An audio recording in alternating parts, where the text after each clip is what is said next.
Each testimony builds a stronger case. Every sharp focus reveals clarity. Learning your legal rights, upholding unyielding justice. Step back from the victim. Hands where I can see them. Officer, I am Dr. Isaiah Carter, emergency physician. I need to maintain pressure until EMS arrives. Step back now. Let the paramedics handle this. I am emergency medicine. This patient is in shock with major blood loss. It was 1:52 in the afternoon on an October day when the body camera captured that face looking up. A black man in a gray t-shirt, kneeling on the asphalt beside a wrecked car, hands occupied, doing what he had been trained for over a decade to do. The smile on his face was not one of joy. It was the involuntary, tense smile that certain people develop over a lifetime as an automatic response to situations where danger comes from an unexpected direction. He had stopped his car because there had been an accident. He had run out because there was a victim who needed help. And now there was a police camera pointed down at him while he tried, simultaneously, to keep a child alive and process the fact that the officers who had just arrived at the scene were not looking at him like a first responder. They were looking at him like a suspect. What happened that afternoon on a busy roadside was recorded in detail by the body camera the officer wore on his chest. And that video would become the weeks that followed the center of a storm that hit the department in ways its leadership was still trying to contain months later.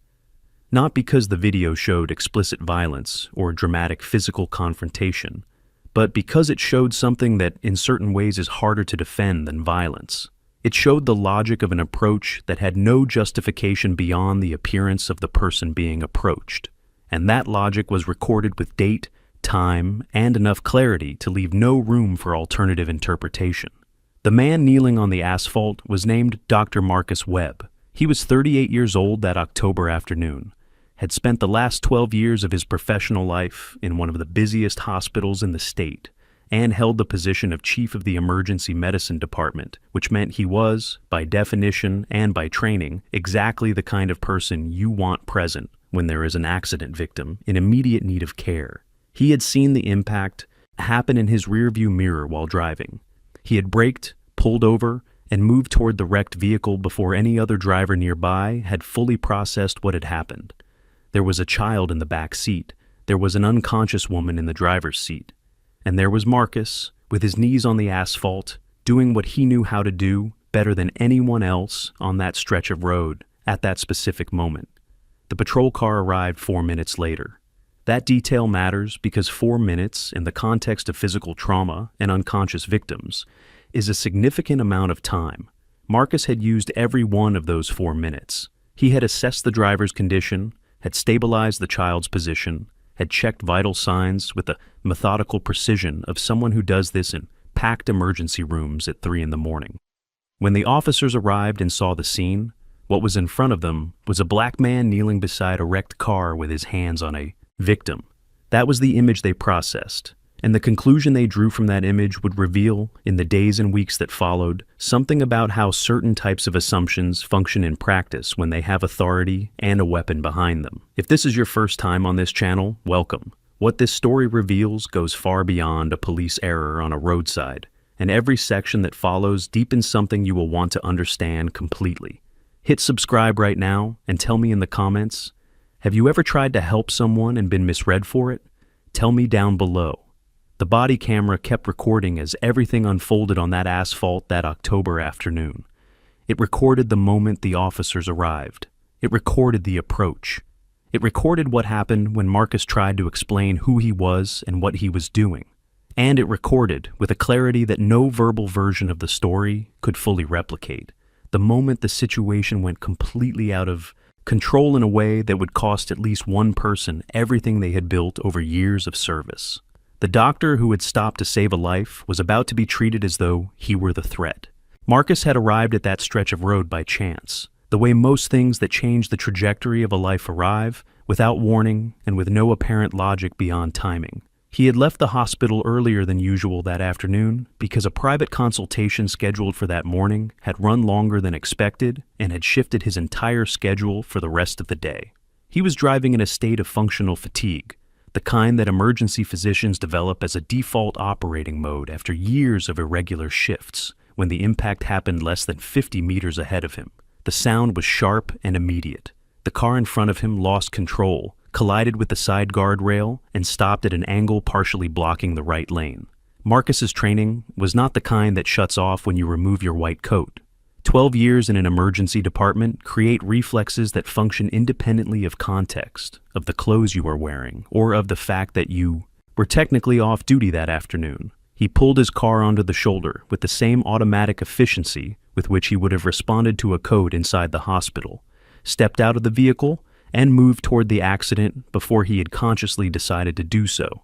When he reached the wrecked car, what he found was a situation that any emergency physician would immediately recognize as critical but manageable. The driver was unconscious but breathing, with a visible cut on her head and signs of possible cervical trauma that made any unassisted movement potentially dangerous. The child in the back seat was conscious, frightened, and apparently without serious physical injuries, but in a state of shock that required immediate containment. Marcus worked with what he had. There was no equipment, no team, no resources that transform an emergency room into a controllable environment. There was him, the asphalt, and two human beings who needed help right now. He stabilized this driver's head with his own hands to prevent uncontrolled cervical movement, assessed her breathing, checked her pulse, and began speaking to the child in the specific tone that emergency professionals use to keep conscious patients in shock, anchored in immediate reality. Other drivers had stopped. Someone was calling 911. And Marcus was kneeling on that asphalt, doing what he had dedicated his professional life to doing, with no thought beyond keeping those two people stable until adequate support arrived. The first officer to arrive was named Officer Doyle. He had 7 years of service, had responded to dozens of accident calls, and had developed over that time a mental scene assessment protocol that, like all mental protocols, was only as good as the premises he had internalized over the course of his career. When Doyle arrived and took in the scene, he made an assessment. There was a wrecked car. There was an apparently unconscious victim. And there was a black man kneeling beside her with his hands on her body. That assessment lasted approximately 3 seconds and produced a conclusion that no objective element of the scene justified, but that the body camera would capture in sufficient detail to be analyzed frame by frame weeks later in a conference room by attorneys who knew exactly what they were looking for. Doyle approached Marcus with his hand at his waist, not at his vest or badge, but at his waist, and ordered him to step away from the victim and show his hands. Marcus heard this and did what anyone in his position with his level of training would do. He tried to explain the situation immediately, because moving his hands from where they were at that specific moment could result in uncontrolled cervical movement of the driver that could significantly worsen her condition. He said he was a doctor, said he was stabilizing the victim, said that removing his hands now could worsen her condition. Said all of this in perhaps 10 seconds, clearly and directly, with his gaze divided between the victim and the officer, because he could not give full attention to either without compromising the other. Doyle did not process any of that information in the way it was offered. What he processed was that he had given an order and it had not been immediately followed. And in that gap between the order and compliance, in a window of time the body camera would record as less than 15 seconds, he made a decision that the subsequent investigation would classify as not only unnecessary, but as the direct origin of everything that became impossible to undo afterward. He called for backup, describing the situation on the radio as an uncooperative individual at an accident scene with possible criminal involvement. That description, transmitted over the radio and recorded in the system, set the tone for how every additional agent who arrived at that scene would process what they found. Not as a doctor providing aid, as a suspect who had resisted an order.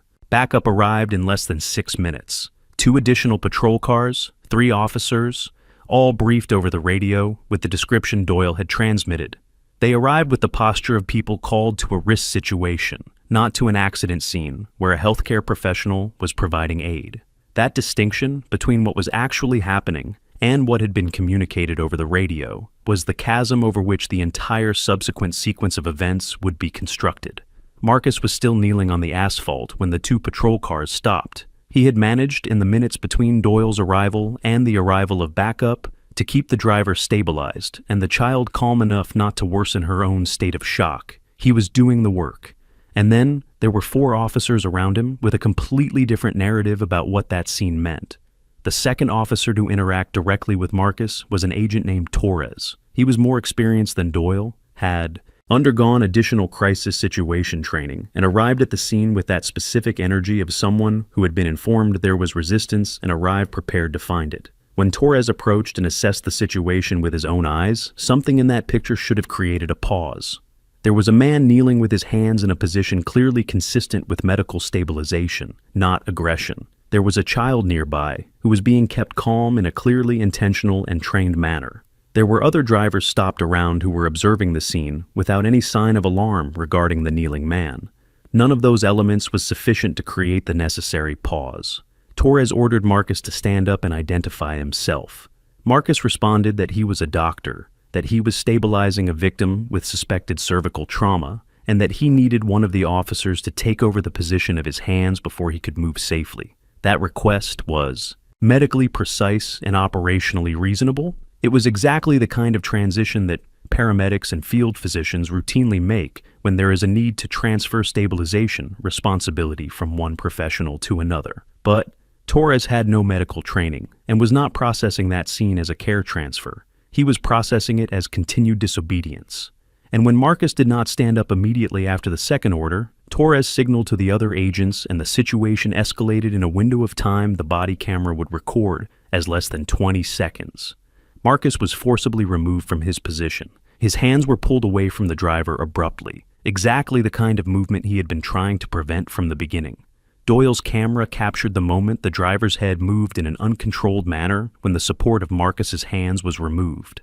That specific moment, which lasted perhaps 2 seconds in the recording, would become one of the central points in the forensic medical assessment that would be requested weeks later as part of the legal process.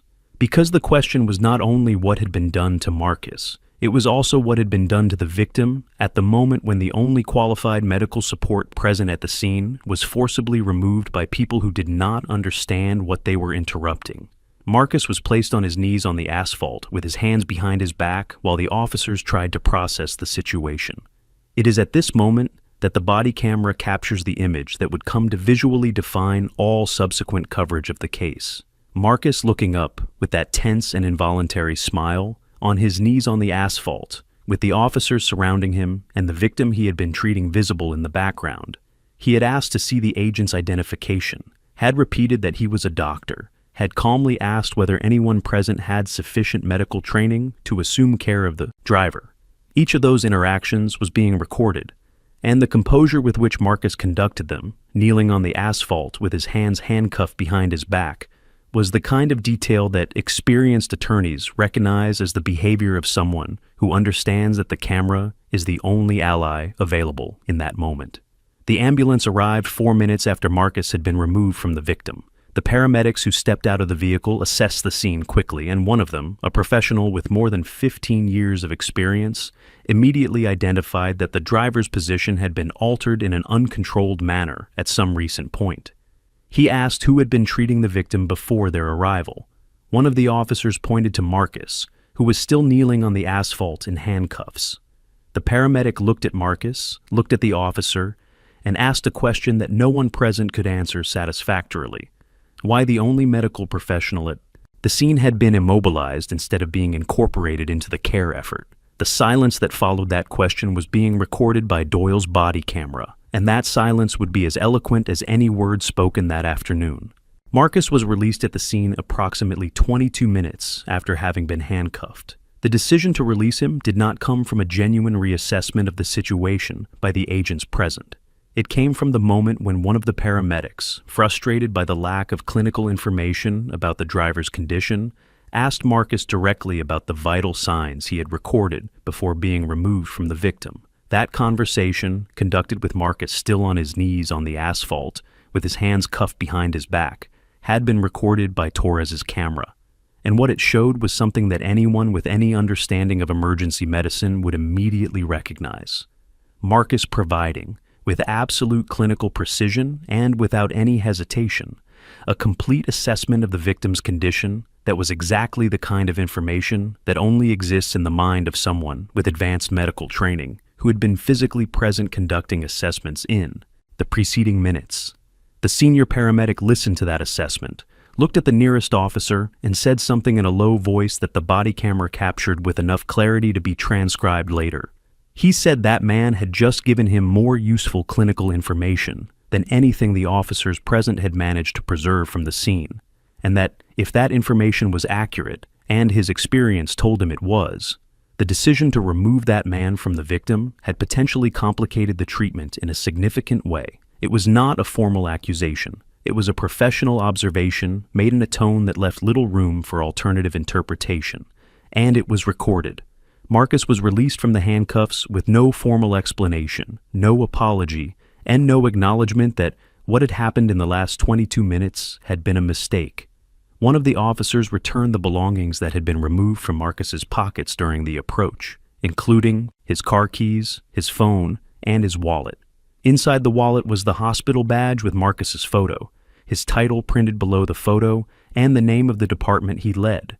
The officer who returned the wallet opened it, saw the badge, and Doyle's camera captured the expression that crossed his face at that moment. There was no way to know with certainty what was going through his mind, but there was a way to see, with enough clarity to be described in detail by anyone watching the video, that something had shifted in how he was processing the situation. Marcus collected his belongings, walked to his car still parked on the shoulder, and sat in the driver's seat for a few minutes before leaving. That part was not on the officer's body cameras, but there was a traffic camera on the pole above that stretch of road that had been recording the exterior of the scene since the moment of the accident. That camera captured Marcus getting into his car, and then captured something that no one in the subsequent investigation had expected to find.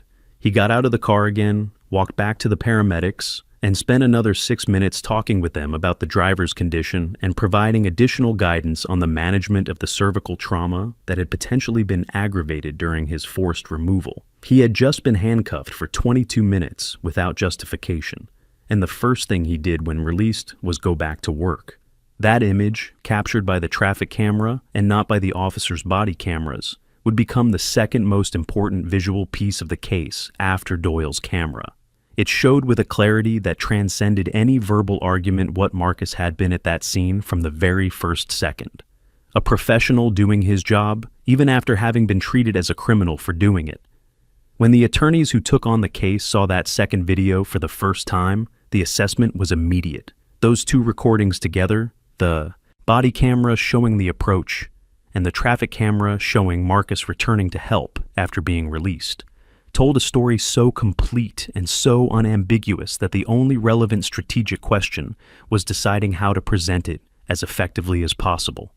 Marcus arrived home that night with his pants torn at the knees from the asphalt, and a clarity about what he was going to do next that he would later describe as the only mental state available when you have spent 22 minutes handcuffed on a roadside for having tried to save a life. He was not angry, at least not in the way anger normally manifests. He had a cold and methodical determination that came from understanding, with the precision of a professional who spends his life making decisions in crisis situations, that what had happened that afternoon had not been a random error. It had been the result of specific assumptions that had an identifiable logic, and that logic needed to be exposed with enough evidence that it could not be dismissed as a misunderstanding or coincidence. He had the cameras, he had the recordings, and he had, as he would later say himself, absolutely nothing to lose by demanding that every second of it be examined in the light of day. The lawsuit was constructed over 6 weeks with a methodology that reflected the profile of the person behind it. Marcus had not hired the first available attorney, nor had he acted driven by the emotional urgency of someone who wants a quick response to a recent injustice. He had researched, consulted colleagues with experience in civil suits against police departments, and chosen a firm with a specific track record in cases of abuse of authority with video evidence. The choice was not random. It was part of a strategy that began with the premise that the case did not need to be constructed because the evidence was already all there. What needed to be done was to ensure that evidence was presented in a legal context that made it impossible for the department to use the standard defenses that normally protect agents in situations like this one. The firm obtained the recordings through formal requests, filed the same week it was retained. Doyle's body camera, Torres's camera, and the municipal traffic camera that had captured Marcus returning to help the paramedics after being released. Those 3 files were analyzed together, and separately, with synchronized timestamps to create a precise timeline of every second of those 22 minutes. The analysis revealed details that were not perceptible in a casual viewing, but that became significant when examined frame by frame. The angle of Marcus's hands over the victim, which any emergency medicine professional would immediately recognize as cervical stabilization's positioning and not as an aggressive posture. The distance he maintained from the victim's body, consistent with clinical assessment. The way he had positioned his own body in relation to the child in the back seat, creating a physical barrier that any pediatric trauma specialist would identify as a deliberate shock containment technique. Experts were retained to technically document each of those elements. An emergency physician with academic credentials and experience in forensic testimony produced a 43-page report analyzing Marcus's behavior in the videos and concluding with precise technical language that closed each possible counter-argument, that every action he had taken from the moment he arrived at the wrecked vehicle to the moment he was forcibly removed was consistent with field emergency medical protocol and inconsistent with any behavior that would justify police intervention. A second expert, with a background in behavioral analysis in crisis situations, produced a separate report on the agent's approach, documenting the specific points where alternative decisions were available and were not taken. The lawsuit named Doyle and Torres individually, the shift supervisor who had received the radio communication and had not intervened to correct the narrative before it escalated, and the department as an institution. The central allegations included unlawful detention, unnecessary use of force, interference with emergency rescue services, and civil rights violations with documentable racial motivation. That last allegation was the most technically complex to prove, but also the most important, because it was the one that transformed the case from an isolated operational error into a systemic issue with implications that went beyond those specific agents. The attorney's strategy was to build the simpler allegations with irrefutable evidence and use that solid foundation to support the more complex allegation with the accumulated weight of everything established before it. The department initially responded with the standard communiqué about an ongoing internal investigation and commitment to transparency, the kind of institutional language designed to sound responsive without admitting anything. But there was a complication that made the waiting strategy far more difficult to sustain than in previous cases. Marcus was not anonymous. He was chief of the emergency medicine department of a known hospital with public visibility, with colleagues who had begun to speak out, and with a story that news outlets had immediately recognized as the kind of narrative that resonates because it combines two elements that rarely appear so clearly documented together: the injustice of what had been done and the inescapable irony of to whom it had been done. A doctor who saves lives being treated as a threat for saving a life. There was no way to frame that favorably for the department. Media coverage began before the lawsuit was officially filed, fed by sources close to the case and by the recordings themselves that had begun circulating in medical and legal communities. When the lawsuit was finally filed and the details became public record, the reaction was immediate and broad. Medical organizations issued solidarity statements. Emergency medicine associations published declarations about the risks that healthcare professionals face when they attempt to provide aid in public spaces, without the institutional recognition they should have. And the video of Marcus looking up with that tense smile, kneeling on the asphalt with dirty pants and hands handcuffed behind his back, became the image of something that went far beyond an incident on a roadside on an October afternoon.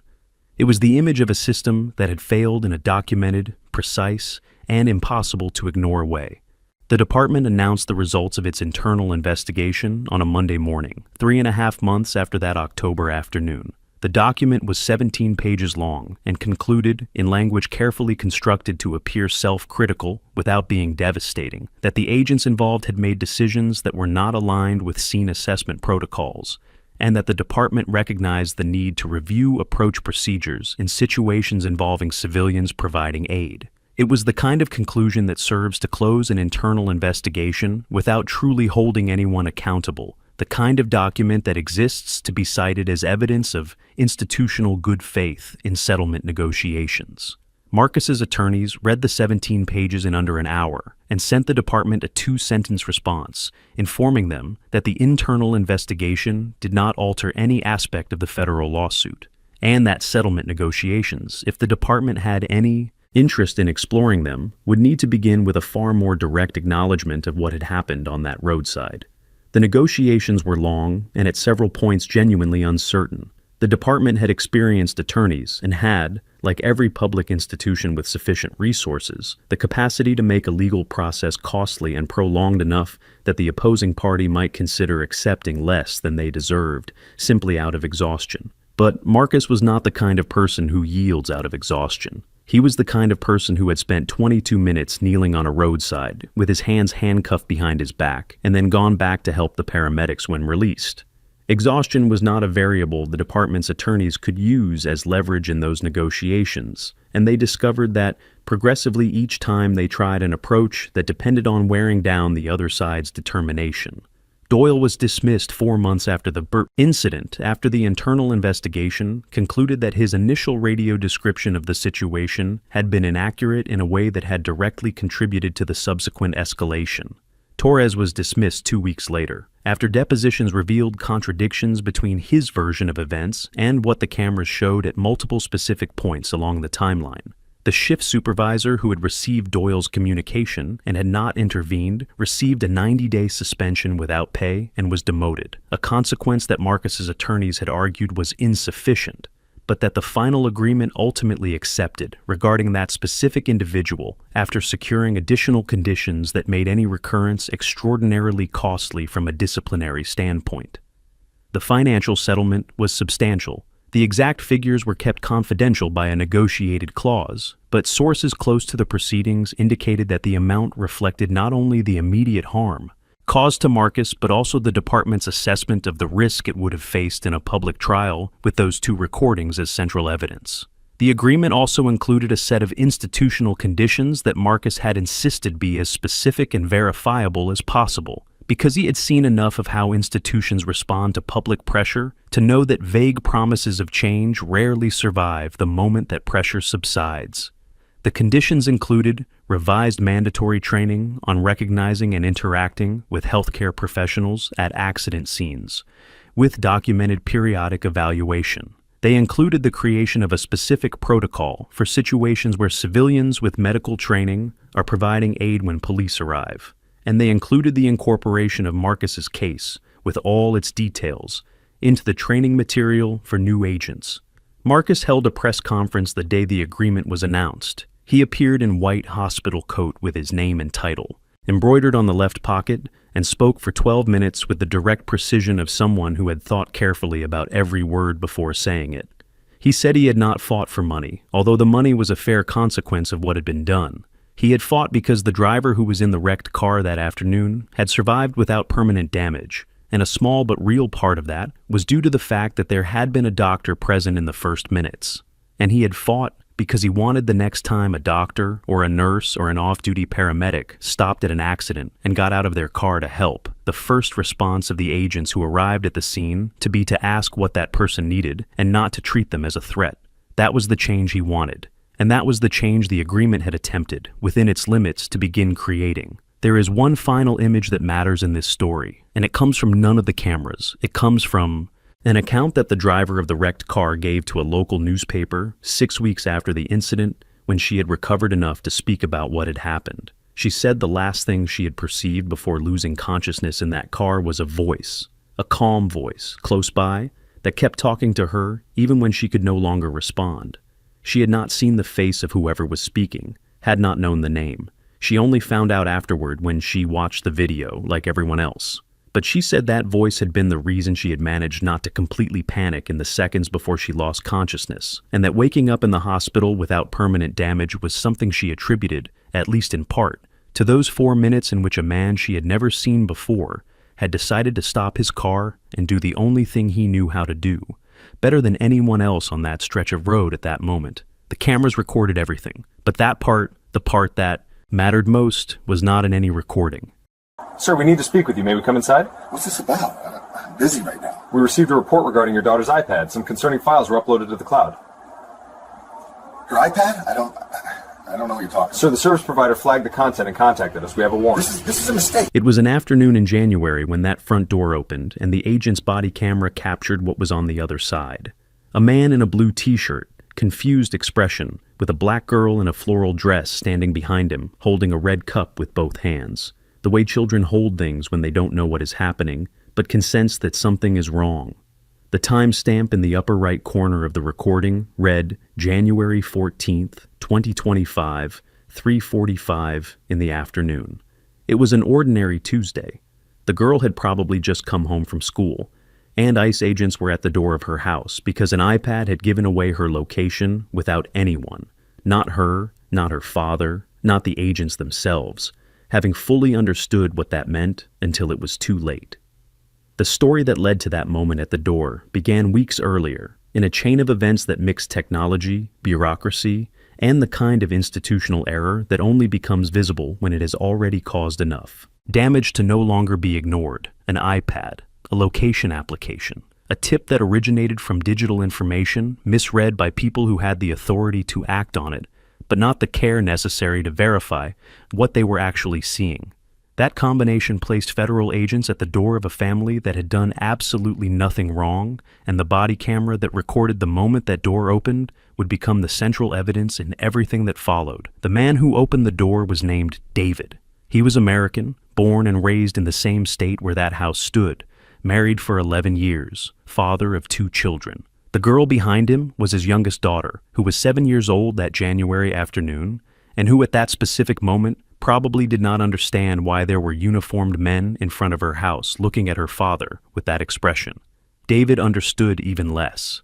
He had arrived home from work less than an hour earlier, had helped his daughter take off her coat, had put water on to boil for tea, and was in the middle of a completely ordinary afternoon when the doorbell rang and the world outside his door turned out to be something entirely different from what he expected to find. What the agents were looking for was not David. It was not his daughter. It was a completely different person with no connection to the family whatsoever, whose whereabouts had been associated with that address through a chain of digital inferences that started with location data from an iPad and ended with a federal operation on a Tuesday afternoon in a quiet residential neighborhood. The problem was that the chain had failed at a fundamental point. The moment when someone should have verified whether the digital data corresponded to a real person at that real address before authorizing any action. That verification did not happen, and the result was recorded on the body camera with date, time, and the face of a 7-year-old girl in the background. If this is your first time on this channel, welcome. What this story reveals about technology, power, and the consequences of acting without verifying goes far beyond this specific case, and you are going to want to follow every section to the end. Hit subscribe right now and tell me in the comments, did you know that the location data from your phone or tablet can be used this way? Write yes or no down below. The body camera kept recording while David tried to understand what was happening at the door of his own home, with his daughter behind him and federal agents in front of him. That recording, which the agents wore on their chests as standard documentation protocol, would become, in the weeks that followed, the most important evidence in a lawsuit that would cost the people involved far more than any of them had calculated on that January afternoon. Because what the camera showed was not a well-executed federal operation that had found the wrong person by chance. What it showed was the result of a series of negligent decisions that should never have reached that door on that afternoon with that child caught in the middle. It had all started with a location-sharing application installed on an iPad that belonged to David's oldest daughter, who was 12 years old and used the device mainly to do homework and watch videos on weekends. It was a common application, the kind parents install on their children's devices to know where they are, with a simple interface and a function that seems harmless, until the data it generates reaches the wrong hands and is interpreted by people who do not have enough context to understand what they are looking at. The application automatically synced the iPad's location with a linked account, and that account, for a series of reasons that the subsequent investigation would take weeks to fully reconstruct, had been associated with a profile that was on ICE's radar. The person ICE was looking for was named Rosa. She had entered the United States some years earlier on a temporary work visa that had expired and had remained in the country after its expiration without regularizing her status. There was a pending deportation order in the system, and when ICE received information suggesting that Rosa might be located through digital data associated with a certain profile, the agency authorized an investigation. Up to that point, the process had followed a recognizable logic, however imperfect.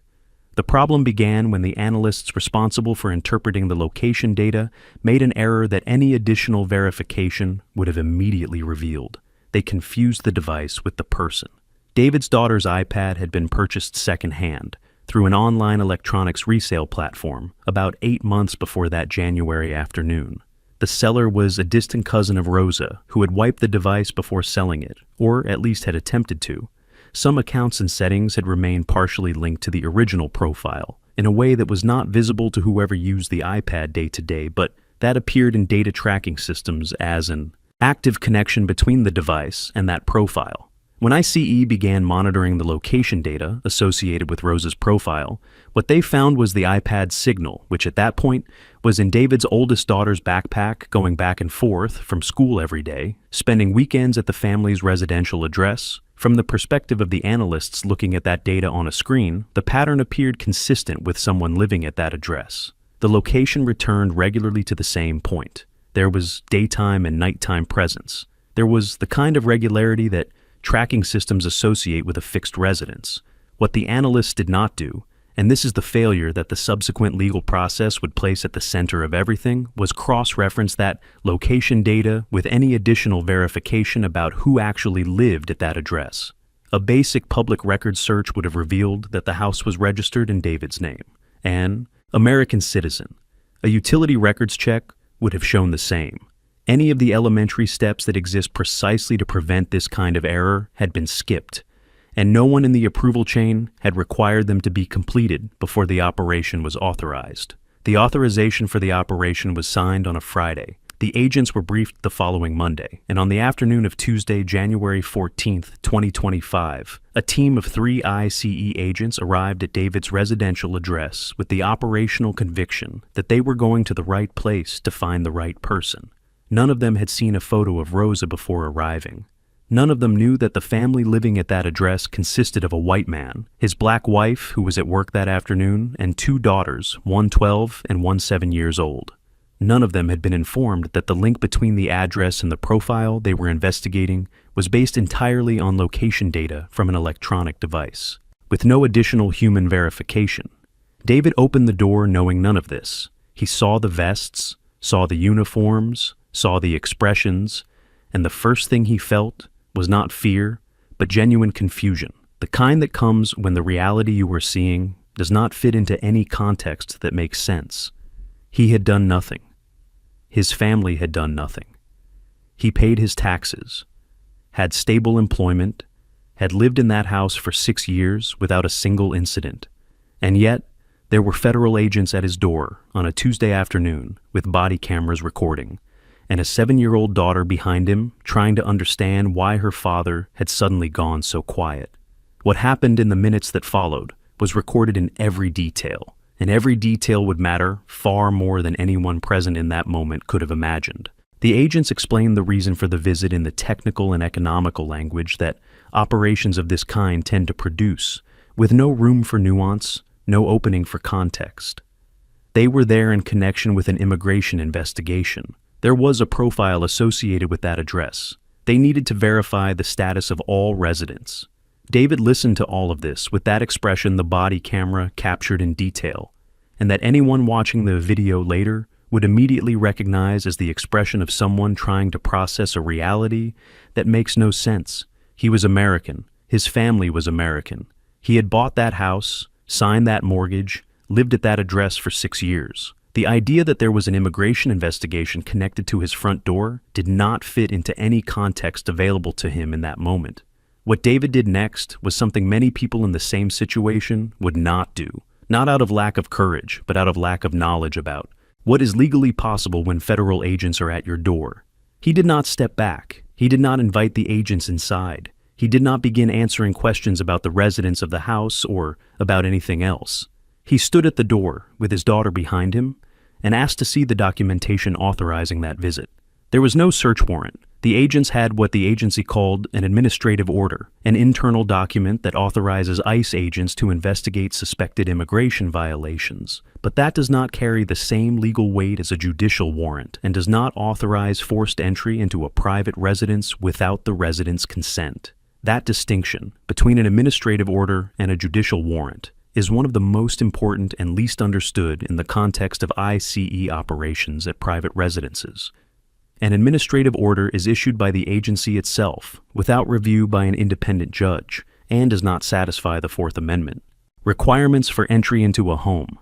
A judicial warrant, on the other hand, is issued by a judge after an assessment of probable cause, and that one does authorize entry regardless of the resident's wishes. David did not know that distinction in technical legal terms that January afternoon, but he knew, by instinct and common sense, that he had the right not to let people into his home without a clear legal reason, and that is exactly what he exercised. The agents remained at the door for nearly 20 minutes. During that time, the body camera kept recording everything. David answered some general questions, but refused to provide detailed information about the residents of the house or to permit entry without a judicial warrant. The 7-year-old daughter remained visible in the background for much of that interaction, moving between the entrance and the interior hallway with the red cup still in her hand, unaware of the details of what was happening, but clearly affected by the tension that had taken over the space that should have been the safest place in the world for her. At some point during those 20 minutes, David picked up his phone and called his wife, who was at work, and then a lawyer whose number he had saved for a reason that afternoon turned out to have been one of the best decisions he had ever made. The attorney guided David by phone in real time, while the agents were still at the door. That guidance was clear. Without a judicial warrant, David was not required to let the agents in, was not required to provide information about the residents, and was not required to answer questions beyond confirming his own identity. David followed that guidance with a composure the body camera documented precisely, and that would later be cited by his attorneys as evidence that at no point was there obstruction, at no point was there confrontation, at no point was there anything that justified the continuation of that operation at that address. There was only a father at the door of his own home, exercising constitutional rights that exist precisely for situations like that one. The agents withdrew after 23 minutes, according to the body camera's timestamp. They left without having entered the house, without having found the person they were looking for, and with a recording that documented every second of an operation that should never have reached that address. David closed the door, turned to his daughter, and tried to explain what had just happened in a way that a 7-year-old could understand without becoming frightened. That conversation, which he would later describe in testimony as one of the most difficult things he had done as a father, revealed something about the real cost of that institutional error that no legal document could fully capture, because poorly executed federal operations do not only affect adults who understand what is happening, they enter homes where there are children who will go to sleep that night carrying an image they should never have had. David's wife, Camille, arrived home less than 40 minutes after the agents left. She had left work immediately after her husband's call, driven above the speed limit for much of the way, and come through the front door still in her coat with her bag on her shoulder. The kind of hurried arrival that communicates before any word is spoken that something had changed in that house that afternoon. What she found was David sitting at the kitchen table with the attorney still on the phone, the youngest daughter watching television on the couch with a silence that was not the normal silence of an occupied child, and the oldest daughter in her room with the door closed and the iPad, that specific iPad, in her hand.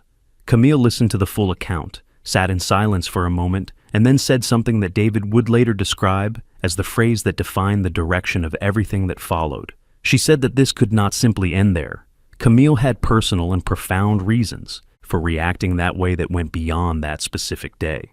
She had grown up in a family that had experienced unjustified police stops, had seen up close what happens when institutions of power treat certain people as suspects by default, and had developed over her lifetime a finely tuned sensitivity for recognizing the difference between a genuine mistake and a mistake that happens because certain types of verification simply are not performed when certain families are on the other side of the door.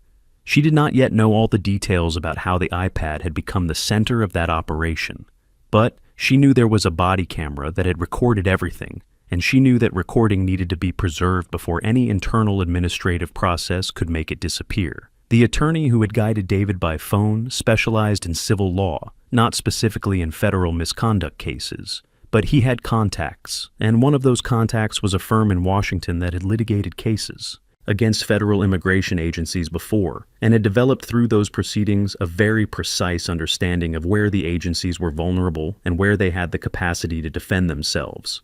When David and Camille's case reached that firm 2 days after the incident, the partners' reaction was immediate. They asked for the body camera recording before anything else, before discussing strategy, before talking about fees, before any other conversation. The recording first, because the recording was the foundation of everything. Obtaining the recording was not straightforward. The agency did not hand it over voluntarily. It required a formal request through the Freedom of Information Act, accompanied by a legal notice preserving all rights related to the incident and explicitly warning that any alteration, editing, or destruction of the material would be treated as obstruction. That notice was sent the same day the firm was retained, with a speed that the agency's attorneys certainly recognized as the signal that the other side knew what it was doing. The agency had 45 days to respond to the formal request. David and Camille's firm used those 45 days building the rest of the case, collecting evidence, reconstructing the chain of decisions that had led that operation to that door. The reconstruction of that chain revealed a problem that went far beyond the technical error with the iPad. There was a written protocol within the agency that clearly established the verification steps that needed to be completed before any residential operation could be authorized. That protocol existed precisely to prevent the kind of situation that had occurred at David's home, and it had been ignored in a documented manner, at least 3 distinct steps in the approval of that specific operation. This was not a case of a non-existent or ambiguous protocol. It was a case of a clear protocol, available, known to those involved, and deliberately skipped, because someone at some point in the chain had decided that the location data was convincing enough to justify bypassing the confirmation steps. That decision, made in a room far from that house in that neighborhood, had placed federal agents at the door of an innocent family with a 7-year-old girl holding a red cup. When the recording finally arrived, after a bureaucratic battle that consumed more time than the 45 days allowed and required an additional court petition to force delivery, David and Camille's attorneys watched the complete video in silence in a conference room in Washington. After the file ended, the senior partner of the firm was quiet for a moment, and then said there were 2 elements in that recording that made the case particularly strong. The first was the absolute clarity with which the video showed there was no justification for that operation at that address.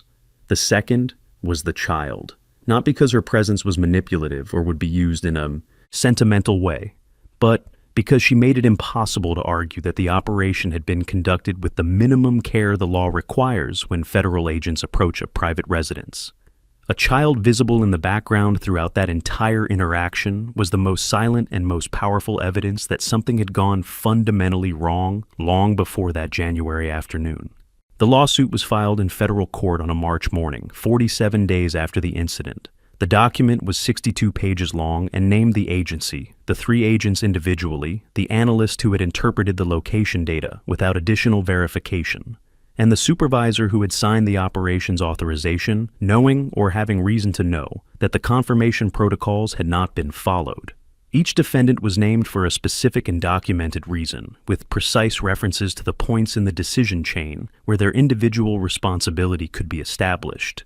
It was not a process built in anger or urgency.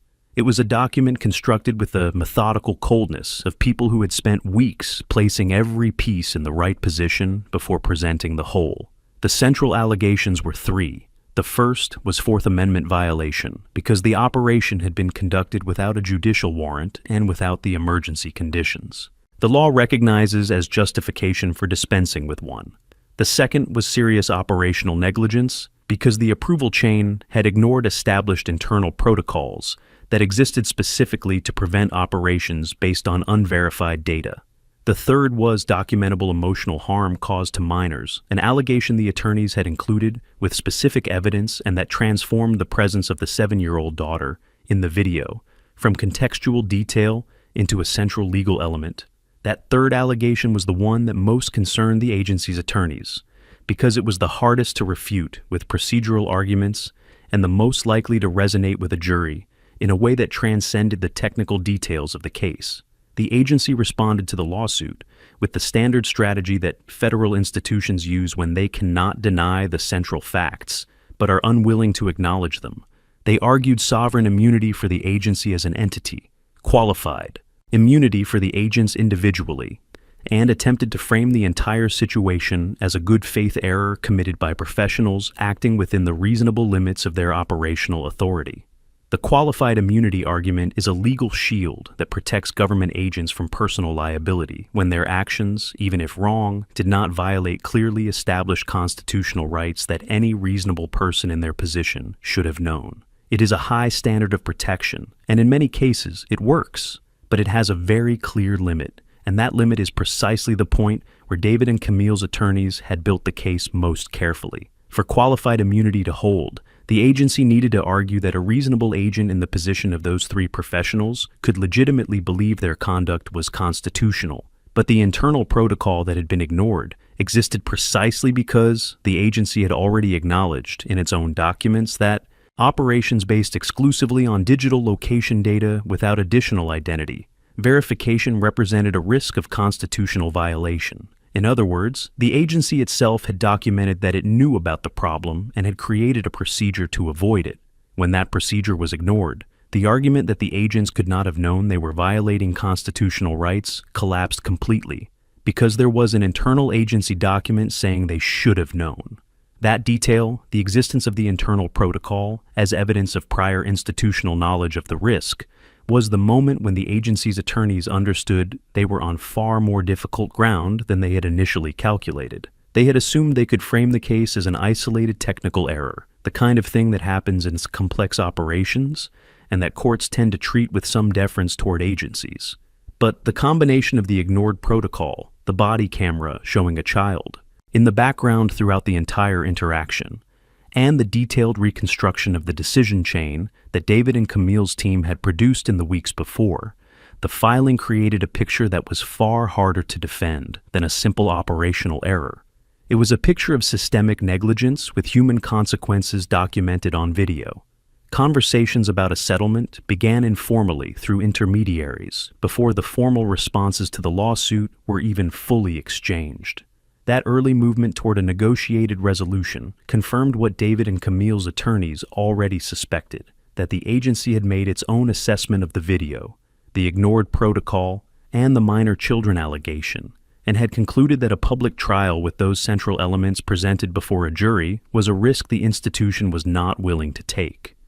What was not yet clear, and what the negotiations would take weeks to resolve, was whether the agency was willing to accept the conditions that David and Camille considered non-negotiable, because they had decided from the very beginning that any agreement that did not include real and permanent consequences for the people responsible for that operation was not an agreement worth signing. The agreement was reached on an afternoon in June, 5 months after that January Tuesday that had begun like any other afternoon, and ended with a body camera recording the face of a 7-year-old girl in the background of a federal operation that should never have existed.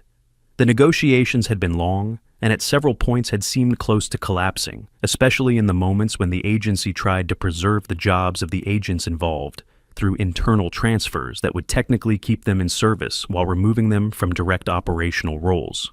David and Camille had rejected that solution with a firmness their attorneys described as absolute. A transfer was not a consequence. A transfer was problem management. And they had not spent 5 months in federal litigation to accept problem management as an outcome. The 3 agents who had appeared at the door that afternoon were dismissed from the agency as a condition of the agreement. The analyst who had interpreted the iPad data without performing the necessary verifications was dismissed. The supervisor who had signed the operations authorization without requiring that protocols be followed was dismissed with loss of service-related benefits. A consequence that, in the context of federal agency careers, is significantly more severe than simple termination. 5 people lost their jobs because of a second-hand iPad, a partially linked account that no one had verified, and a series of negligent decisions that had placed federal agents at the door of an innocent family on a Tuesday afternoon.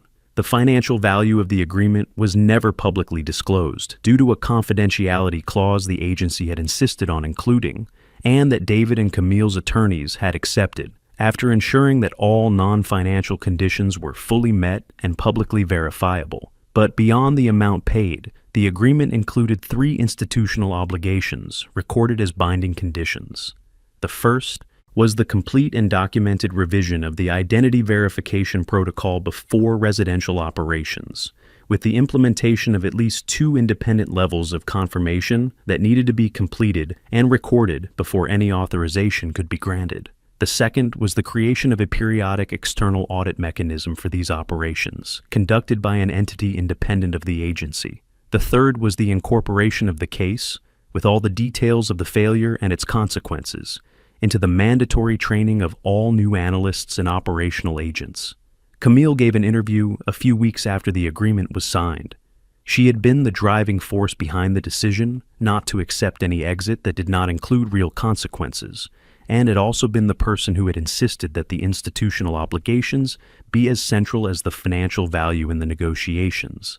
She said something in that interview that circulated widely in the weeks that followed, not because it was dramatic or inflammatory, but because it was precise in a way that captured something legal documents cannot fully express.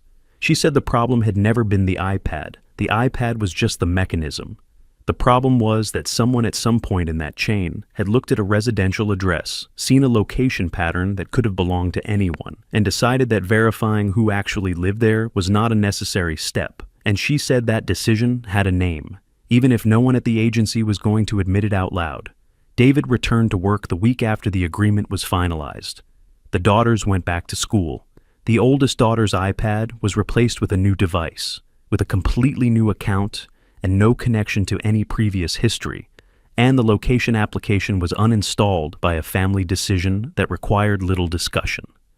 Life returned to the appearance of normalcy that had been interrupted that January afternoon, but with a permanent awareness that had not existed before, and that David described in testimony as the real cost of that incident, more lasting than any financial amount and harder to name than any legal violation. It was the awareness that the protection he had assumed existed around his family had turned out to be conditional in a way he had not calculated. The case entered the legal record as one of the first to establish specific precedent regarding the use of digital location data as the basis for federal operations at private residences.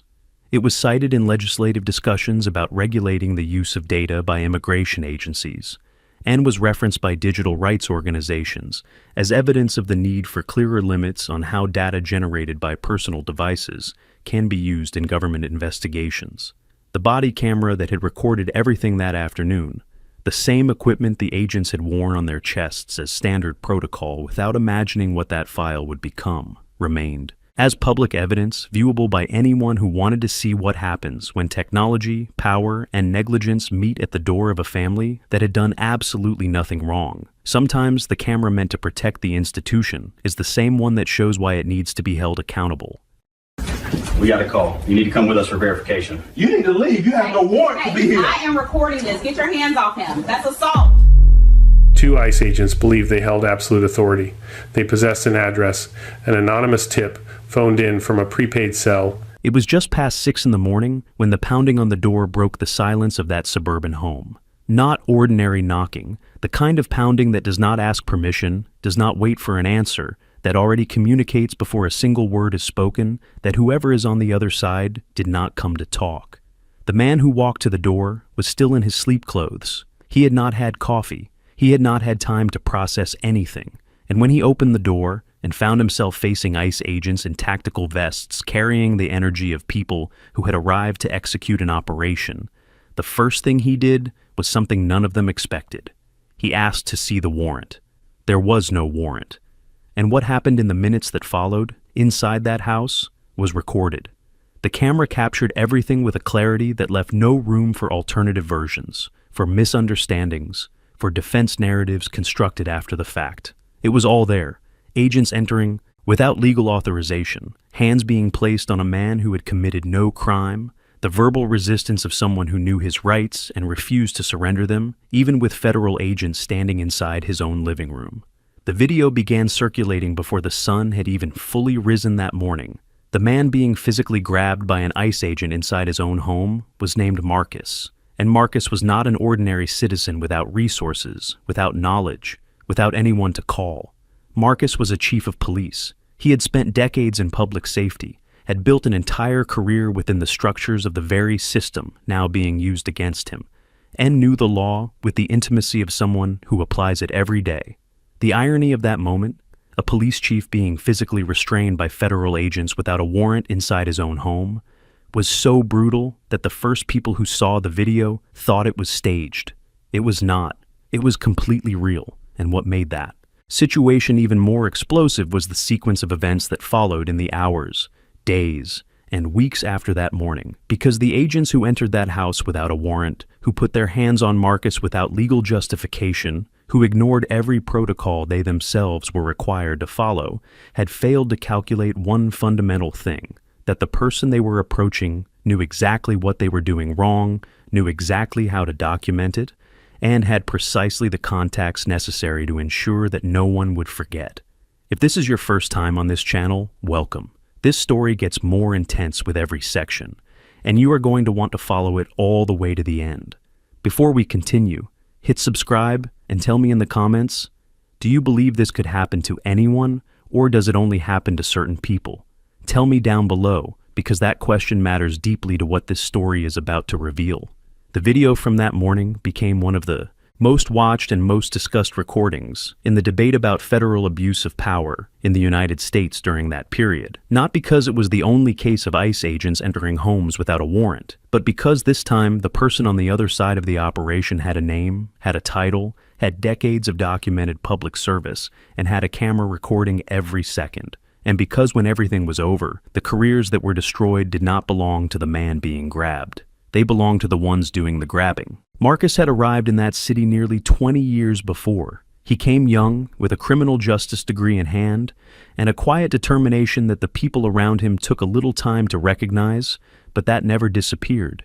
He had started at the bottom, like any other officer, working night shifts in difficult neighborhoods, learning in practice what no classroom can fully teach about what it means to stand between the law and chaos.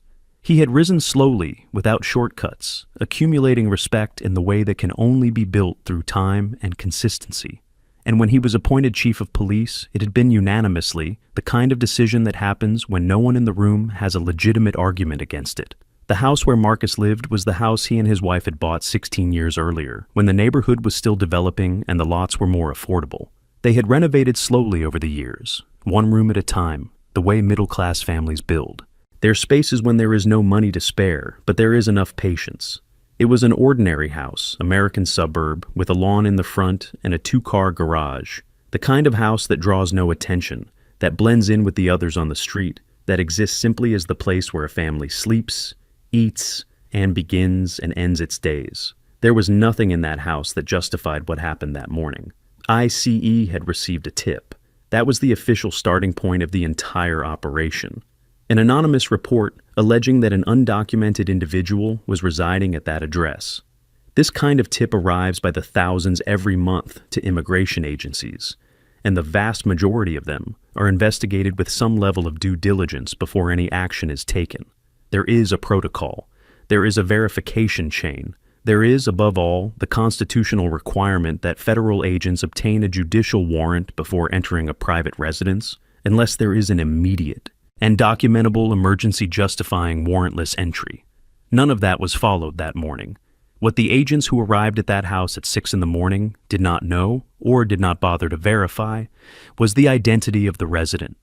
A basic search in the system, the kind of check that takes literally minutes, would have immediately revealed that the address was registered in Marcus's name, that Marcus was an American citizen born in that state, and that Marcus held the highest position in the city's police hierarchy. That verification was either not done, or it was done and ignored, and neither possibility is less serious than the other.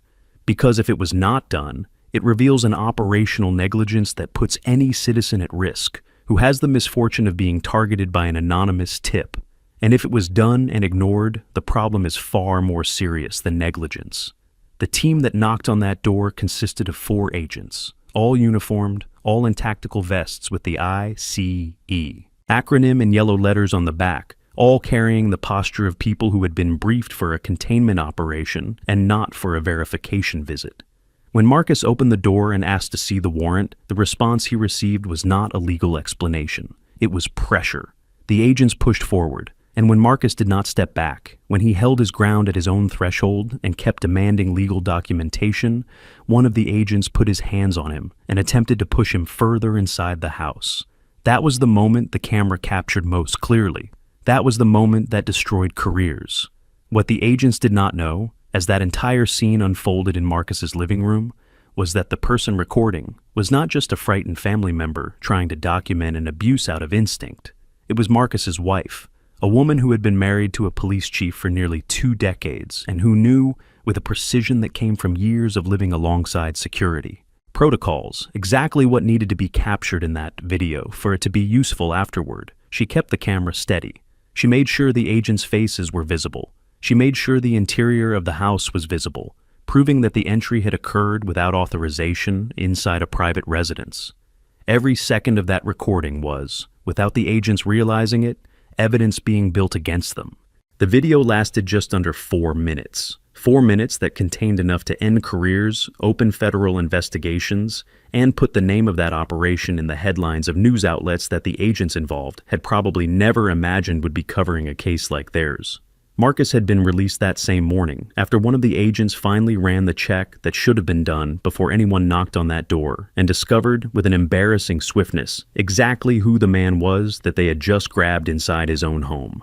The operation was closed without any arrest, without any evidence of immigration irregularity, and with 4 federal agents walking out of that house in silence, knowing they had made a mistake whose dimensions were still becoming clear. Marcus did not spend the rest of that morning trying to emotionally recover from what had happened, though anyone in his position would have had every right to do so. He spent that morning on the phone. He called his personal attorney first, then the legal counsel of the police department, then 2 contacts he had built over decades of work in public safety who had direct access to federal oversight bodies. Each call was made with the same methodical calm Marcus had developed over years of handling crises. He was not panicking. He was building, brick by brick, the structure of a response that went far beyond a formal complaint. The video was sent to the attorney that same morning, accompanied by a written document prepared by Marcus's wife, detailing the exact sequence of events from the first sound of the pounding on the door to the moment the agents left. She had noted the times, had described each agent's appearance with enough detail for identification, had recorded every word she had heard clearly enough to be quoted. The document was 6 pages long. It was the kind of account that attorneys spend years trying to obtain from clients and rarely receive with that level of precision and detail. Marcus's wife had produced it in under 2 hours, while the memory of the agents was still fresh and her hands were still slightly trembling. When the attorney watched the video for the first time, he did something experienced lawyers rarely do right away. He said, without hesitation, that it was one of the clearest cases of Fourth Amendment violation he had seen in years of practice.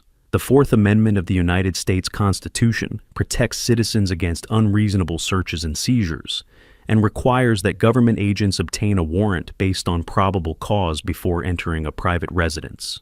There was no warrant. There was no documented probable cause. There was none of the emergency conditions that the law recognizes as justification for entry without judicial authorization. There were only 4 federal agents who had decided, for reasons they would have to explain under oath, that the rules did not apply that morning. The question Marcus's attorney began investigating immediately was not just what had happened, but why it had happened. The anonymous tip was the official starting point, but anonymous tips arrive every day and do not result in tactical pre-dawn operations without prior identity verification. Something had failed in the chain of command that authorized that operation, and identifying exactly where that failure had occurred was fundamental to determining the scope of legal responsibility. Because in cases like this one, responsibility rarely ends with the agents who knocked on the door. It travels up the hierarchy until it reaches whoever approved the operation, without ensuring that minimum protocols had been followed. The video leaked to the press before any official investigation was announced. It remains unclear exactly how that happened. whether it was a strategic decision by Marcus's legal team, whether it was someone within the oversight structures who felt the public had a right to know, or whether it was simply the inevitable result of a video of that impact existing on multiple devices simultaneously. What is clear is the effect the leak produced. In less than 24 hours, those images of an ICE agent with his hands on a black chief of police inside his own living room had been seen by millions of people, and the reaction was not one of disbelief. It was one of recognition. The quiet, heavy kind of recognition that comes when something you already knew was happening is confirmed on screen with unusual clarity. The official investigation was announced 48 hours after the video leaked. It was not a voluntary decision by the agency. It was a response to pressure, the kind of institutional movement that happens when silence starts costing more than transparency. The ICE Internal Oversight Office released a brief statement confirming it was aware of the incident and that a review of operational procedures was being conducted. The statement did not mention Marcus by name. It acknowledged no error, it contained no word of apology or recognition of what had been done. It was the kind of institutional communiqué designed to look like a response without actually being one, the kind that experienced attorneys read in 30 seconds and immediately understand means the battle will be long. Marcus's legal team had anticipated exactly that response. They had already prepared the filing of a federal lawsuit even before the official statement was released, working in the hours following the video. Leak with a speed that is only possible when you have absolute clarity about the strength of what is in your hands. The lawsuit was officially filed in federal court 3 days after the incident, naming all 4 agents individually, the supervisor who had authorized the operation, and the agency itself as an institution responsible for the systemic failure that had made that morning possible. It was a dense document, technically precise, and constructed in a way that closed each of the exits the defense typically uses to create doubt in cases of federal misconduct. What made this lawsuit particularly difficult to defend from the agency's standpoint was the combination of elements that rarely appear together in a single case. There was the video, which was irrefutable. There was Marcus's impeccable record, which eliminated any attempt to construct an alternative narrative about who he was or what he had done to deserve that approach. There was the complete absence of a warrant, which transformed the agent's entry into a clear and documented constitutional violation. And there was the fact that the anonymous tip that had started everything had never been verified by any means before the operation was authorized, which meant that protocol had been ignored, not by a single agent acting on his own, but by an entire chain of decisions that would need to be explained. The 4 agents were removed from operational duties during the investigation. That removal was officially presented as a standard administrative measure, the kind of thing that happens automatically while facts are being established. But everyone who understands how these structures work knew that suspension during a federal investigation, in cases with video evidence, rarely ends with a return to service. The agents hired private attorneys, separate from the lawyer the agency had designated to represent institutional interests, which was itself a clear signal that they understood their interests, and the agencies were not necessarily the same. Each began constructing their own version of events, and the versions were not consistent with each other. The supervisor who had authorized the operation was a man named Reeves, with 15 years of service and a record that, when it began to be scrutinized by the investigation, revealed a pattern that no one inside the agency claimed not to have seen before, but that no one had ever formally documented. There were other operations authorized by Reeves with insufficient identity verification. There were other residential entries with questionable warrant documentation. There were filed complaints that had never been seriously investigated, the kind of history that exists in silence within institutions until a case large enough forces everyone to look at it. Marcus's case was large enough, and Reeves's record was now being examined by investigators who had no interest in protecting him. Public pressure kept growing while all of this was happening behind the scenes. Civil rights organizations had formally entered the case as interested parties. Legislators from both parties had made public statements demanding explanations, which in a political climate normally divided on immigration issues was itself revealing about how indefensible that specific operation had been. It was not possible to frame what had happened as a matter of immigration policy, because what had happened had nothing to do with immigration. It had to do with 4 federal agents entering an American citizen's home without a warrant, placing their hands on him without legal justification, and only backing down when they discovered who he was. That was the case. And that case had no political side. It had only one legal side, and that side was completely clear. The depositions began 6 weeks after the federal lawsuit was filed. This is the moment in a legal battle where the narratives constructed by defense attorneys meet the reality of questions asked under oath, and where the distance between what was said publicly and what actually happened frequently begins to collapse in ways that no communication strategy can contain. The 4 agents were deposed separately, in a deliberate sequence that Marcus's team had planned carefully, beginning with the agent who had placed his hands on him and progressing through the chain of command until reaching Reeves. Each deposition created a record that the next one needed to be consistent with, and consistency was exactly what that chain of command could not produce.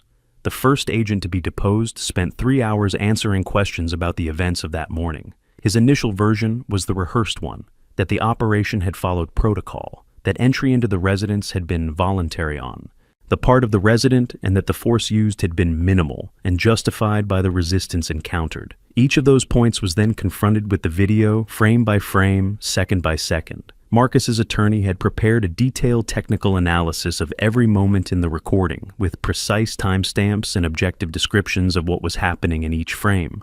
When the agent's version and what the video showed diverged, which happened repeatedly, the attorney simply stopped, pointed to the specific timestamp, and let the silence do the work. The second agent contradicted the first on 3 fundamental points. Not dramatically, not in a way that seemed intentional, but in the way contradictions emerge when 2 people are trying to recall a version of events that does not correspond to what actually happened. Small differences in sequence, discrepancies about who had made which decision and at what moment. Incompatible versions of what had been said before entry into the residence.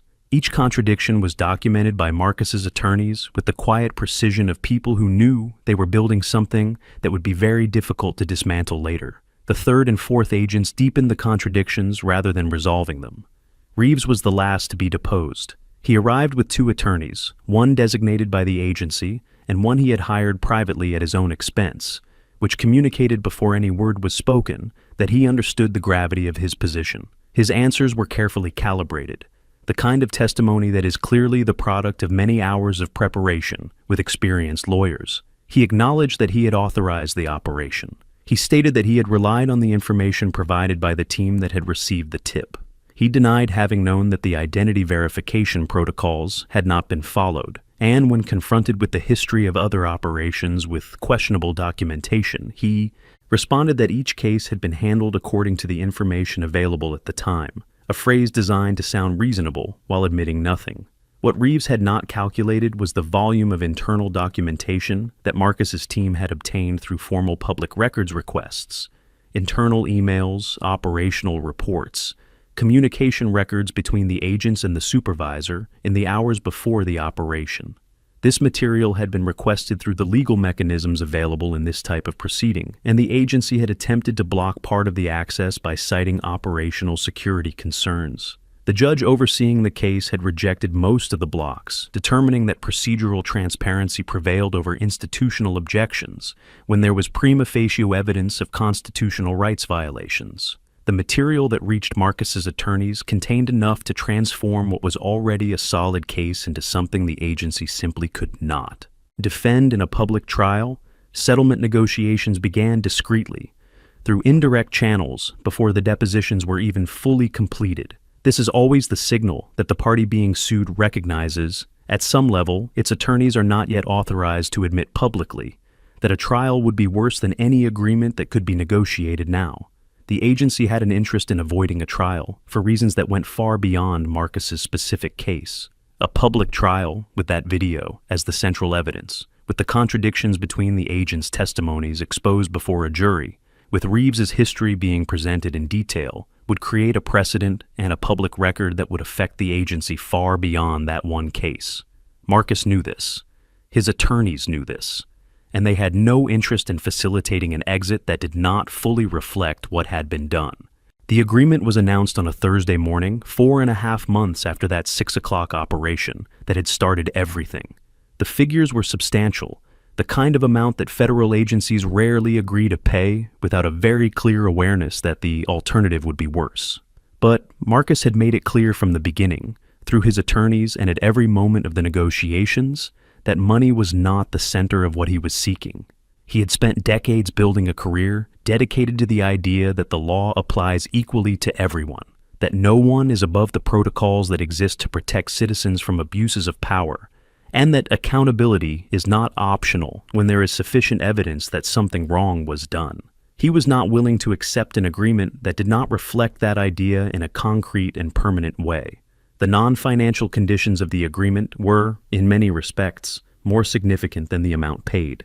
The 4 agents involved in the operation were dismissed from the agency with no possibility of rehire in any federal law enforcement capacity. Reeves lost not only his job, but the certification he had accumulated over 15 years, which in practice ended any possibility of continuing a career in public safety at any level. The agency was required to implement a revised identity verification protocol before any residential operation, with multiple levels of confirmation that needed to be documented before any authorization could be granted.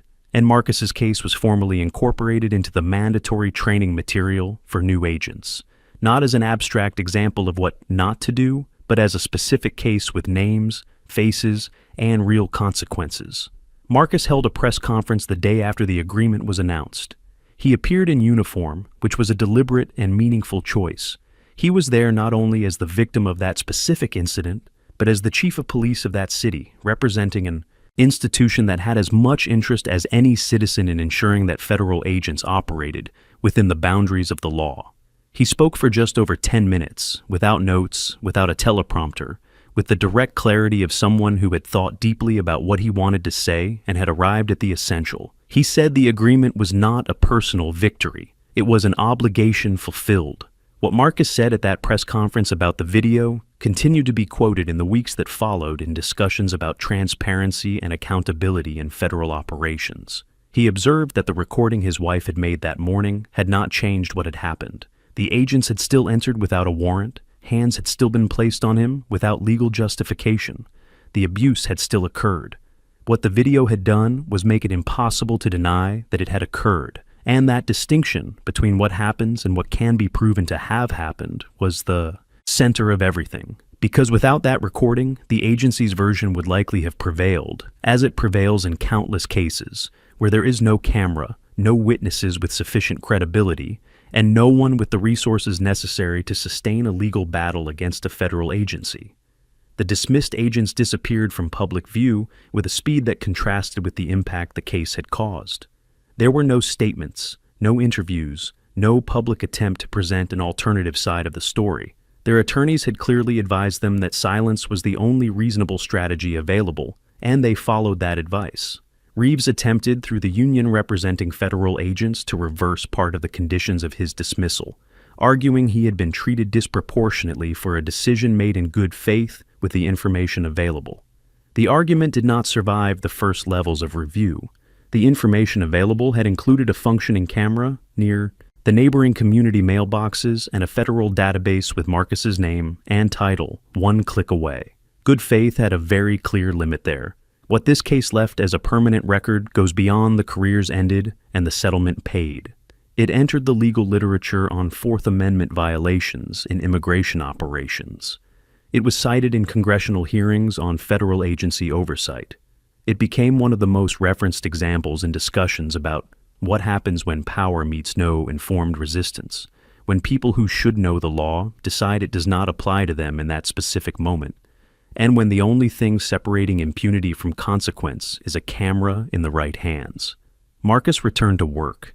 The department he led continued to function, and in that suburban home, where everything had begun at 6 a.m. on an ordinary day, life moved forward with the quiet awareness that things could have ended completely differently if any one of the elements of that specific equation had been different. That awareness, uncomfortable and necessary, is probably the most important thing this case produced. Equity is an ongoing path, and information is your greatest armor. We appreciate your viewership and dedication to undeniable truth.